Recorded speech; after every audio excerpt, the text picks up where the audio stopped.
राधे राधे, जय श्री कृष्ण।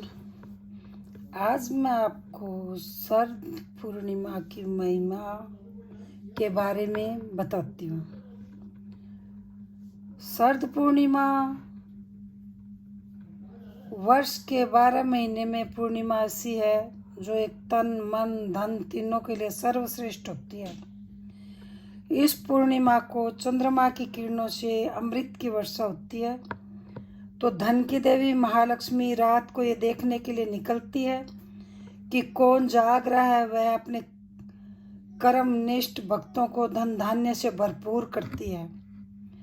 शरद पूर्णिमा का एक नाम गोजागरी पूर्णिमा भी है, यानी लक्ष्मी जी पूछती है कि कौन जाग रहा है। अश्विनी महीने की पूर्णिमा को चंद्रमा अश्विनी नक्षत्र में होता है, इसलिए इस महीने का नाम अश्विनी पड़ा है। एक महीने में चंद्रमा 27 नक्षत्रों में भ्रमण करता है।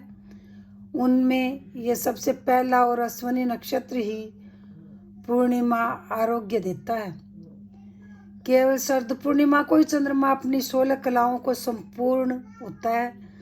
पृथ्वी के सबसे निकट भी चंद्रमा की किरणों से इस पूर्णिमा को अमृत बरसता है। आयुर्वेदाचार्य वर्ष भर इस पूर्णिमा की प्रतीक्षा करते हैं।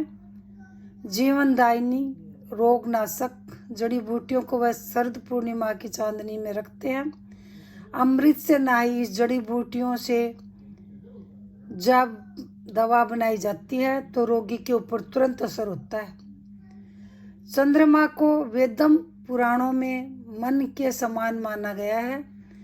चंद्रमा मनसो जाता है। वायु पुराण में चंद्रमा को जल का कारक बताया गया है।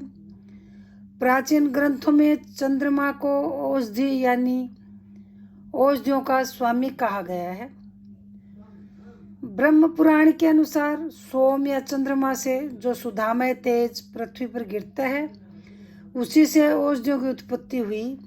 जब औषधि 16 कला संपूर्ण हो तो अनुमान लगाइए उस दिन औषधियों का कितना बल मिलेगा।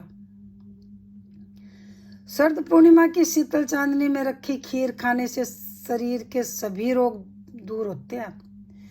ज्येष्ठ, साढ़, सावन और भाद्रपद मास में शरीर में पित्त का जो संचय हो जाता है, शरद पूर्णिमा की शीतल धवल चांदनी में रखी खीर खाने से पित्त बाहर निकल जाता है। लेकिन इस खीर को एक विशेष विधि से बनाया जाता है। पूरी रात चांद की चांदनी में रखने के बाद सुबह खाली पेट यह खीर खाने से सभी रोग दूर होते हैं, शरीर निरोगी होता है। शरद पूर्णिमा को रास पूर्णिमा भी कहते हैं।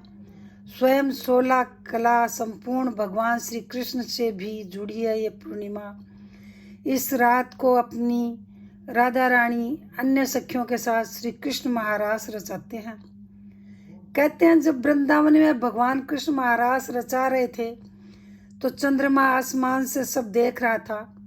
वह इतना भाव विभोर हुआ कि उसने अपनी शीतलता के साथ पृथ्वी पर अमृत की वर्षा आरंभ कर दी।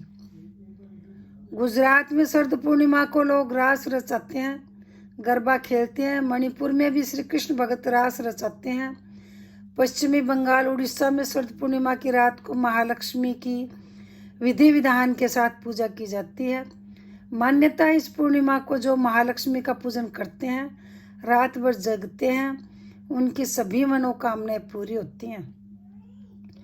उड़ीसा में शरद पूर्णिमा को कुमार पूर्णिमा के नाम से मनाया जाता है। आदिदेव महादेव, देवी पार्वती के पुत्र कार्तिकेय का जन्म इसी पूर्णिमा को हुआ था। गौर वर्ण आकर्षक सुंदर कार्तिकेय की पूजा कुंवारी लड़कियां उनके जैसा पति पाने के लिए करती हैं। शरद पूर्णिमा ऐसे महीने में आती है जब वर्षा ऋतु अंतिम समय पर होती है। शरद ऋतु अपने बाल्यकाल में होती है। हेमंत ऋतु आरंभ हो चुकी होती है और इसी पूर्णिमा से कार्तिक स्नान आरंभ हो जाता है। इतना फल है शरद पूर्णिमा का। शरद पूर्णिमा की इससे भी ज्यादा महत्ता है। मुझे इतना ही मालूम था। यदि मेरा वीडियो आपको पसंद आया हो तो सब्सक्राइब करें, लाइक करें,